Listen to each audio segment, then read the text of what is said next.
नमस्कार दोस्तों, आप लोगों का आपके YouTube चैनल MSKBM इंस्टीट्यूट में स्वागत है। देखिए, आज हम लोग क्लास 10th का पॉलिनोमियल चैप्टर को पढ़ने जा रहे हैं। तो आज हम लोग बेसिकली इसका इंट्रोडक्शन के बारे में जानेंगे कि पॉलिनोमियल होता क्या है। बेसिकली हम लोग पॉलिनोमियल किसको बोलते हैं। तो बेसिकली जैसे देखिए, इसका नाम है पॉलिनोमियल्स। पॉलिनोमियल्स यदि आप इसको देखिएगा तो पॉली मतलब होता है बहुत सारा, और नोमियल्स मतलब होता है टर्म, मतलब बेसिकली पद। इसको हम लोग बोल सकते हैं जिसमें बहुत सारा टर्म हो या फिर बहुत सारा पद हो। अब टर्म किसको बोलते हैं, देखिए जैसे लिखा हुआ है x प्लस वाई, तो इसमें कितने टर्म हुए, 2 टर्म।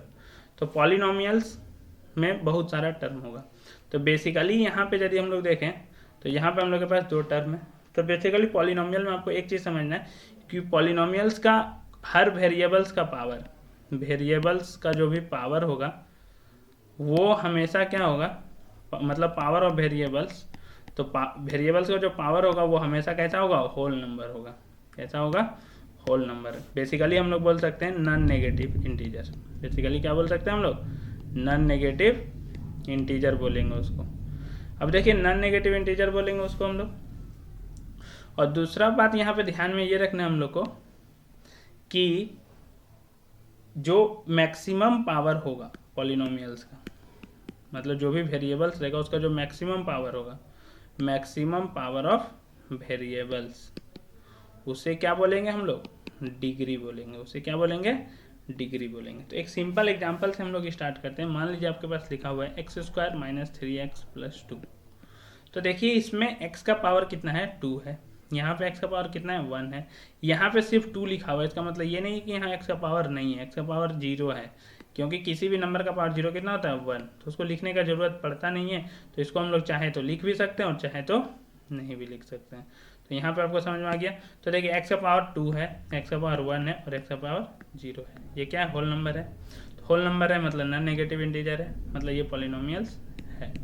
और इसकी यदि हम डिग्री की बात करते हैं तो मैक्सिमम पावर ऑफ वेरिएबल्स, तो यहाँ पे जो वेरिएबल्स है वो x है, मतलब पॉलिनोमियल इन x दिया हुआ है, उसका जो सबसे बड़ा पावर है वो 2 है। तो इसका डिग्री कितना हो जाएगा, 2 हो जाएगा। यदि आपके पास इसी तरह करके मान लीजिए लिखा हुआ है x cube plus x square plus x plus 4, इस तरह कुछ लिखा हुआ है, तो देखिए सबसे x का पावर 3, x का पावर 2, x का पावर 1 और यहाँ पे भी सेम उसी तरह कॉन्स्टेंट। तो जो सबसे बड़ा पावर होगा वो क्या होगा, यहाँ पे 3 है। तो इसका डिग्री कितना हो जाएगा, 3 हो जाएगा इस पॉलिनोमियल का। तो इसी को हम लोग एक जनरल टर्म में डिस्कस करते हैं कि हर बार 2, 3 ना लेकर एक जनरल टर्म लेते हैं। तो पॉलिनोमियल का जो जनरल टर्म होता है जिसको हम लोग p ऑफ x से डिनोट करते हैं, किससे डिनोट करते हैं हम लोग, p ऑफ x से। पॉलिनोमियल इन x ये बताता है, ये बता रहा है कि पॉलिनोमियल किस में दिया गया, x में। अब t में देख सकते हैं। तो ये बेसिकली क्या बोलता है, a नॉट एक्स की power n plus a1 x की power n minus 1 plus a2 x की power n minus 2 and so on an। देखिए यहाँ पे जो an है वो बेसिकली कांस्टेंट वाला टर्म है। an जो है वो बेसिकली क्या है, कांस्टेंट वाला टर्म। या फिर हम क्या बोल सकते हैं, ये जो a0 a1 a2 आप देख रहे हैं यहाँ पे, आप ध्यान से देखिए, हर x के पावर के साथ, हर x का अलग अलग पावर के साथ वो लिखा गया है, मतलब वो उसका कोफिशिएंट है, वो उसका क्या है, कोफिशिएंट। जैसे हम पिछले क्वेश्चन में देख रहे थे, जैसे यहाँ एक्स क्यूब लिखा हुआ है तो इसके आगे कुछ नहीं लिखा हुआ, मतलब 1। एक्स स्क्वायर है तो यहाँ पे भी 1, यहाँ पे भी 1। तो ये क्या है, हर अलग अलग एक्स स्क्वायर का, अलग अलग एक्स का जो पावर है उसका कोफिशिएंट है। ठीक है, जैसे यहाँ पे देखिए एक्स का कितना है, -3, यहाँ पे कुछ नहीं था तो 1 हो गया। तो यही चीज़ है, ये नहीं समझना है कि ए नोट a1 a2 क्या लिख दिया गया। ए नोट a1 a2 इस तरह करके an तक जो है वो कोफिशिएंट लिखा गया of different power of x. X का जो डिफरेंट पावर है उसका कोफिशिएंट लिखा गया। आप यहाँ पे ध्यान में रखिएगा कि जो सबसे बड़ा पावर यहाँ पे दिखाया जा रहा है वो दिखाया जा रहा है एक्स की पावर n। तो मतलब मैक्सिमम पावर ऑफ वेरिएबल्स कितना हो जाएगा, वेरिएबल्स यहाँ एक्स है इसलिए हमने लिखा मैक्सिमम पावर ऑफ एक्स, तो वो कितना है, n है। तो वो n है तो उसका डिग्री कितना हो जाएगा, n हो जाएगा। इस पॉलिनोमियल का डिग्री कितना हो जाएगा, n हो जाएगा। लेकिन ये ध्यान में रखना है कि इसका डिग्री n तभी हो सकता है जब a0 नॉट इक्वल टू 0, मतलब उसके साथ जो कांस्टेंट मल्टीप्लाई किया गया है वो 0 नहीं होना चाहिए। ऐसा क्यों मैंने कहा, तो यहाँ पे देखिए पॉलिनोमियल्स में ऐसा इसलिए बोला जाता है क्योंकि मान लीजिए 0 इंटू एक्स की पावर n लिखा गया तो ये तो 0 ही हो गया ना, ये तो कोई टर्म बचा है नहीं। मान लीजिए यहाँ पे लिखा हुआ है 0 इंटू एक्स की power 3 plus x square plus x plus 1, तो क्या मैं इस केस में डिग्री बोलूँगा 3 है, नहीं, डिग्री 3 नहीं है। डिग्री 3 क्यों नहीं है? क्योंकि इसका वैल्यू 0 के बराबर है। इसमें जो सबसे बड़ा डिग्री है, मतलब जो सबसे बड़ा पावर है वो 2 है, इसलिए इसका डिग्री 2 है। इसलिए यहाँ पे बोला जा रहा है कि A0 को 0 नहीं होना चाहिए, और इसका डिग्री कितना हो गया? n हो गया। और इस चीज़ का तो हम लोग स्टार्टिंग में जिक्र कर चुके हैं कि x का जो हर ईच पावर ऑफ x, मतलब x का जहाँ जहाँ टर्म है वो सब क्या होना चाहिए? होल नंबर होना चाहिए। क्या होना चाहिए? Whole number, basically non negative integer. अब होल नंबर किसे कहते हैं? यदि किसी को नहीं पता है तो मैं बता दूं, होल नंबर वैसा नंबर होता है जो 0 से स्टार्ट होता है। तो 0, 1, 2, 3, 4 एंड सो ऑन, जहाँ तक आप काउंट कर सकते हैं। ठीक है, अब देखिए कुछ क्वेश्चन से हम लोग देखते हैं कि हम लोग को पॉलिनोमियल पहचानने आता है या नहीं। कुछ क्वेश्चन के साथ जिक्र करेंगे, ठीक है, क्वेश्चन के साथ, और देखेंगे वो पॉलिनोमियल है या नहीं और उसका कितना डिग्री है। तो यहाँ पे आप देखिए x का पावर 3 लिखा हुआ है, x की पावर 2 लिखा हुआ है, और यहाँ पे कांस्टेंट नहीं है, तो मैं समझा चुका हूँ कि x की पावर 0 यहाँ पे छुपा हुआ है। तो आप यदि देखें तो x की पावर 3 है, 2 है और 0 है, मतलब ये होल नंबर है, तो मतलब बेसिकली ये पॉलिनोमियल है। और किसका पॉलिनोमियल है? तो पॉलिनोमियल इन x है। यदि हम डिग्री का बात करें तो मैक्सिमम पावर कितना है? 3 है, तो इसका डिग्री कितना हो जाएगा? 3 हो जाएगा। कितना डिग्री हो जाएगा?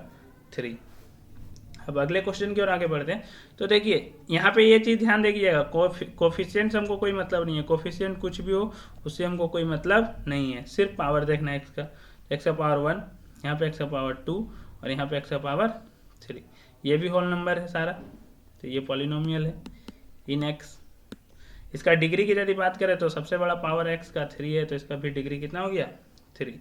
अगले क्वेश्चन की ओर आगे बढ़ते हैं। तो देखिए x का पावर यहाँ पे 4, यहाँ पे x का पावर 1 और यहाँ पे x का पावर 2, मतलब बेसिकली ये भी पॉलिनोमियल है इन x, पॉलिनोमियल इन x। इसका डिग्री की यदि बात करें तो सबसे बड़ा पावर जो है वो है 4, यहाँ पे 3 नहीं है। अब बोलिएगा 3 क्यों नहीं है? क्योंकि यहाँ पे 0 × x की पावर 3 है, 3 है लेकिन उसको लिखा नहीं गया क्योंकि उसका कोफिशिएंट 0 है। तो जो सबसे बड़ा पावर है x का वो है 4, तो इसका डिग्री कितना हो जाएगा?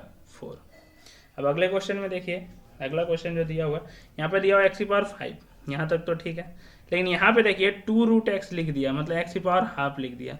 अब बताइए यहाँ पे x की पावर तो 4 है, ये भी सही है, ये भी सही है, लेकिन यहाँ पे x की पावर हाफ लिख रहा है।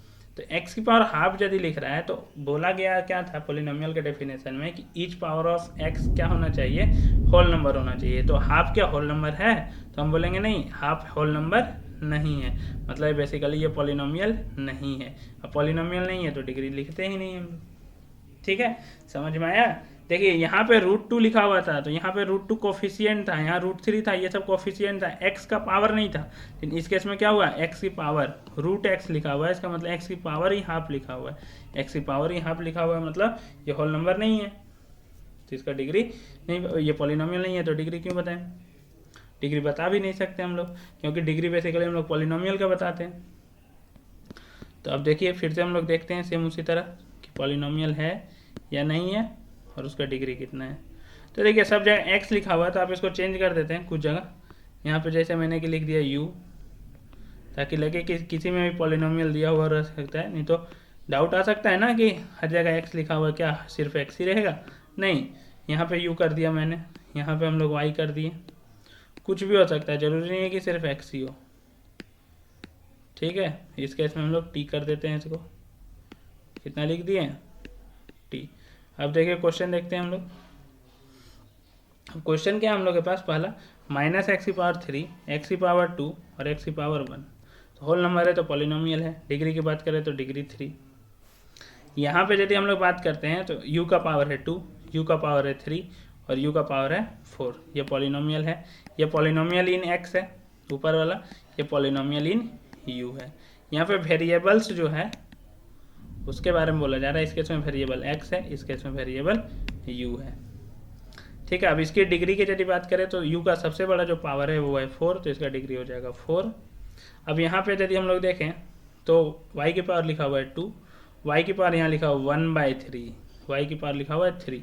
2 और 3 तो काम चल रहा है, लेकिन ये y की पावर 1/3 बोल रहा है कि नहीं, हम होल नंबर नहीं हैं। y का पावर बोल रहा है, जोर जोर से चीख के बोल रहा है कि हम होल नंबर नहीं है, 1/3 है, मेरा पावर 1/3 है। तो हमने कहा ठीक है, मतलब तुम पॉलिनोमियल नहीं हो? तो उसने कहा हाँ मैं पॉलिनोमियल नहीं हूँ। तो मैंने कहा तुम यदि पॉलिनोमियल नहीं हो तो तुम्हारा डिग्री भी मैं नहीं बताऊंगा। ठीक है, इसमें सिर्फ हम इतना बोल सकते हैं कि इसका जो वेरिएबल्स है वो वाई है, इसमें जो वेरिएबल्स है वो क्या है, वाई है। अगले क्वेश्चन की ओर आए आप, तो अगला क्वेश्चन भी मिला, तो मैंने देखा इसमें जो वेरिएबल था वो टी था। अब पॉलिनोमियल का चेक करना है, तो मैंने देखा टी का पावर 3, इसमें टी का पावर 1, इसमें टी का पावर 2, इसमें टी का पावर नहीं है, मतलब टी का पावर 0 है। तो मैंने कहा 0 है, टी का पावर 1 है, 2 है और 3 है। तो टी ने बोला ये तो होल नंबर है, मतलब मैं पॉलिनोमियल हूँ। तो मैंने भी कहा हाँ तुम पॉलिनोमियल हो, क्योंकि तुम्हारा सारा पावर जो है वो क्या है, होल नंबर है, सारा पावर जो है होल नंबर है। तो उससे पूछा मेरा डिग्री भी बता दो, तो मैंने कहा रुको थोड़ा सा, तुम्हारा सबसे बड़ा पावर कितना है, तो मैंने कहा उसने कहा सबसे बड़ा पावर मेरा 3 है। तो मैंने कहा वो तुम्हारा सबसे बड़ा पावर 3 है, तो मतलब तुम्हारा डिग्री कितना है, 3 है। ठीक है, ये था हमारा आज का लेक्चर, बेसिक कॉन्सेप्ट पॉलिनोमियल के बारे में जानने के लिए कि पॉलिनोमियल होता क्या है। हम लोग अगले क्लास में, मतलब अगले वीडियो में हम लोग देखेंगे कि बेसिकली पॉलिनोमियल के कितने टाइप्स होते हैं। ठीक है, उसके बाद हम लोग और इस चैप्टर को आगे बढ़ाते हुए चलेंगे। ये वीडियो आपको कैसा लगा आप हमें कमेंट करके बता सकते हैं। आपको कोई भी यदि डाउट आता है 9, 10 या फिर 11, 12 में कोई भी मैथ में, तो आप हमें कमेंट करके उस क्वेश्चन को बता सकते हैं। आपको 2 से 3 दिन में कोशिश किया जाएगा कि उस क्वेश्चन का सॉल्यूशन के साथ वीडियो अपलोड कर दिया जाए। ठीक है, आप हमारे चैनल को शेयर एंड सब्सक्राइब करें। ठीक है, हम लोग फिर मिलेंगे अगले वीडियो में। धन्यवाद।